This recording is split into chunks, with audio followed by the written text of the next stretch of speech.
پڑھتے رہو تم اپنے آقا پر درود، ہے فرشتوں کا وظیفہ الصلاۃ والسلام۔ یہ دیکھیے مرحومہ کے بیٹے ہیں اور دوسرے لوگوں کو میں نے دیکھا نہیں، لیکن راستے میں کہتے رہے بزرگوں کا سایہ، بزرگوں کی دعائیں، بزرگوں کا فیضان، جو کچھ ہے بزرگوں کی وجہ سے ہے۔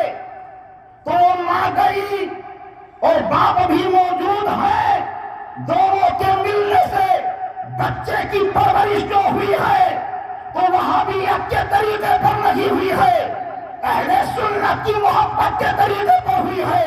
ارے سنو، جس کی تربیت محبت اہل بیت، محبت صحابہ، محبت اولیاء، محبت شہداء، محبت تابعین، محبت تبع تابعین میں ہوتی ہے، وہ بندہ یہاں بھی کامیاب ہوتا ہے اور وہ بندہ وہاں بھی کامیاب ہوتا ہے۔ سبحان اللہ، بھیش۔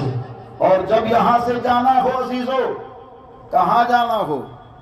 وہی جانا ہو جہاں سب کو جانا ہے۔ کہاں جانا ہے؟ وہی جانا ہے جہاں آدم علیہ السلام گئے، جہاں حضرت نوح گئے، جہاں حضرت زکریا گئے، جہاں حضرت یحییٰ گئے، جہاں اور اللہ کے بندے گئے۔ وہاں جب جانا ہے تو وہاں جانے سے پہلے اپنے حال کو ایسا بنا کے جاؤ کہ آپ کا بیٹا، آپ کی بیٹی، آپ کے گھر والے کسی دنیا دار کے جال میں نہ پھنسیں۔ پھنسے تو محبت میں احمد مختار کے جال میں پھنسے، اور جو احمد مختار کے جال میں رہتا ہے وہ بیٹا اگر اپنے ماں کے لیے، اپنے باپ کے لیے دعائیں کر دے تو اللہ تعالیٰ اس کی خطاؤں کو معاف فرما دیتا ہے۔ ایک بچہ گیا پڑھنے کے لیے، قلیوبی کی ایک کتاب ہے جو درس نظامی میں شامل ہے، اس کے اندر یہ واقعہ حکایت درج ہے کہ حضرت عیسیٰ علیہ السلام کے دور کا ایک بچہ گیا دینی تعلیم کے حصول کے لیے، استاذ نے کہا بیٹا پڑھو بسم اللہ الرحمن الرحیم۔ اور حال کیا تھا کہ اس بیٹے کے پیدائش سے پہلے اس کے باپ کا انتقال ہو گیا اور وہ اتنے اچھے عمل والا نہ تھا۔ خلاصہ میں آپ کے سامنے رکھ رہا ہوں، اعمال اس کے بہتر نہ تھے، اس کے اوپر عذاب ہو رہا تھا قبر کے اندر، لیکن پہنچا بیٹا مدرسے کے اندر اور کہا بسم اللہ الرحمن الرحیم۔ جیسے ہی اس نے رب کو رحمان کہا، رحیم کہا، اللہ کی رحمت نے آواز دی فرشتوں کو، اے میرے فرشتوں قبر سے اس کے عذاب کو ہٹا دو۔ فرشتوں نے کہا مولا اس نے کوئی اچھے عمل نہ کیے، اس سے پہلے تو اس کے اوپر عذاب دینے کا حکم تھا، اب عذاب ہٹانے کے لیے کہا جا رہا ہے۔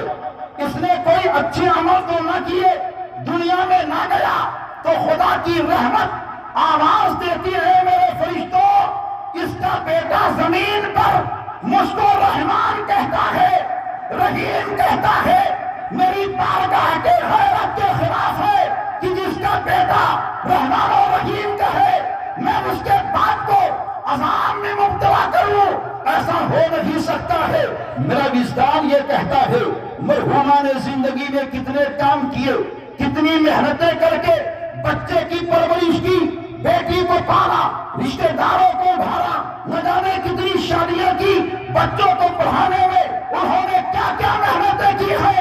آج قبر کے اندر رحمت خداوندی کی برسات ہو رہی ہوگی اور مرحومہ جھوم جھوم کر کے اس منظر کو دیکھ کر کے کہہ رہی ہوگی وہاں میرے گھر والوں تم نے کمال کر دیا ہے، زمین پر تم نے روشنی کی ہے، میرے رب سے جنت کی روشنی کو میرے قبر کے اندر عام کر دیا ہے۔ تو یہ ساری بہاریں، یہ ساری نعمتیں، نعرہ تکبیر، نعرہ رسالت، نعرہ تکبیر، نعرہ رسالت۔ تو حضور سب سے افضل ہیں، ہے نا؟ سب سے افضل ہمارے مصطفیٰ، سب سے اکمل ہمارے مصطفیٰ، ایسے نہیں بلکہ 1,24,000 کم و بیش انبیاء کی تاریخ کو پڑھو یا 2,00,000 نبیوں کی تاریخوں کو پڑھو، مرسلان کرام کی تاریخوں کو پڑھو، سب کے آنے کے حال کو نظروں میں رکھو اور آمنہ کے لال کے آنے کے حال کو نظروں میں رکھو، دونوں جانب تکامل کرو تو سب سے بہتر مصطفیٰ کی ذات نظر آیا کرتی ہے۔ زمین نہیں ہے، آسمان نہیں ہے، چرند و پرند نہیں ہے، دنیا کی کوئی شے نہیں ہے، صرف خدا کی ذات ہے۔ اور خدا نے سب سے پہلے اپنی مخلوق میں اپنے حبیب کے نور کو پیدا کیا، سبحان اللہ۔ اور جب مصطفیٰ کا نور پیدا ہوا تو اللہ نے اپنے حبیب کے نور کو کہاں رکھا؟ زمین نہیں کی زمین پر رکھ دے، آسمان نہیں کی آسمان پر رکھ دے، فرش نہیں کی فرش پر رکھ دے، عرش نہیں کی عرش پر رکھ دے، لامکان نہیں کی لامکان پر رکھ دے، جنت کی بہار نہیں کی جنت کی بہار میں رکھ دے، جنت کے ستون نہیں کی جنت کی ستون میں رکھ دے، حوران بہشت کی پیشانی نہیں کی حوران بہشت کی پیشانی میں رکھ دے، حضرت آدم کا وجود نہیں کی حضرت آدم کے وجود میں رکھ دے۔ پھر اللہ نے اپنے حبیب کے نور کو رکھا کہاں؟ تو علماء کہتے ہیں رب نے اپنے حبیب کے نور کو اپنے قرب خاص میں رکھا، اور جب قرب خاص میں رکھا تو یہ ارشاد فرمایا، اے میرے حبیب کے نور تو مجھے دیکھ میں تجھے دیکھوں۔ ایک جانب ذات خدا ہے اور ایک جانب اس کی عطا سے نور مصطفیٰ ہے۔ اب دیکھیے اللہ تعالیٰ دنیا کو تخلیق دینا چاہتا ہے، دنیا کو پیدا فرمانا چاہتا ہے تو اپنے حبیب کے نور سے ہر ایک کی تخلیق فرما رہا ہے۔ زمین بن گئی، مصطفیٰ دیکھ رہے ہیں، آسمان بن گیا، مصطفیٰ دیکھ رہے ہیں، شجر و حجر بن گئے، مصطفیٰ دیکھ رہے ہیں، آدم کو آدمیت بنائی جا رہی ہے، مصطفیٰ دیکھ رہے ہیں، نوح کو پیدا کیا جا رہا ہے، مصطفیٰ دیکھ رہے ہیں، دریا کا وجود ہو رہا ہے، مصطفیٰ دیکھ رہے ہیں، جنت کی تخلیق ہو رہی ہے، مصطفیٰ دیکھ رہے ہیں، قرآن بہشت کی پیدائش ہو رہی ہے، مصطفیٰ دیکھ رہے ہیں، فرشتوں کو پیدا کیا جا رہا ہے، مصطفیٰ دیکھ رہے ہیں، پہاڑوں کو جنم دیا جا رہا ہے، مصطفیٰ دیکھ رہے ہیں، پورب کو بنایا گیا، مصطفیٰ دیکھ رہے ہیں، پچھم کو بنایا گیا، مصطفیٰ دیکھ رہے ہیں، اوپر کو بنایا گیا، مصطفیٰ دیکھ رہے ہیں، نیچے کو بنایا گیا، مصطفیٰ دیکھ رہے ہیں۔ اے میرے رب تو نے اپنے حبیب کو سب سے پہلے پیدا کیا اور بعد میں کیوں بھیجا؟ آدم کے بعد میں کیوں بھیجا؟ نوح کے بعد میں کیوں بھیجا؟ زکریا کے بعد میں کیوں بھیجا؟ یحییٰ کے بعد میں کیوں بھیجا؟ آواز آتی ہے تاکہ میرے حبیب پر کسی کا احسان نہ رہے بلکہ سب پر میرے حبیب کا احسان رہے۔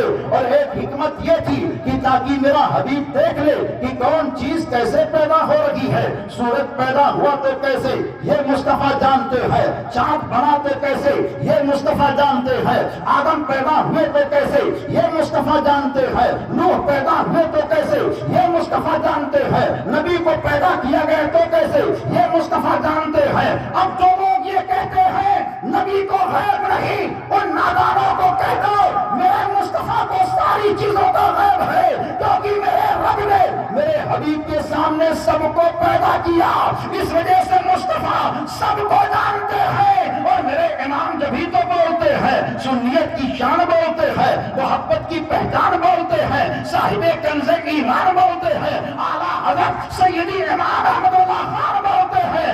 اور کوئی غیب کیا تم سے نہا ہو بھلا، جب نہ خدا ہی چھپا تم پہ کروڑوں درود۔ نعرہ تکبیر، نعرہ رسالت، علماء اہل سنت، نعرہ تکبیر۔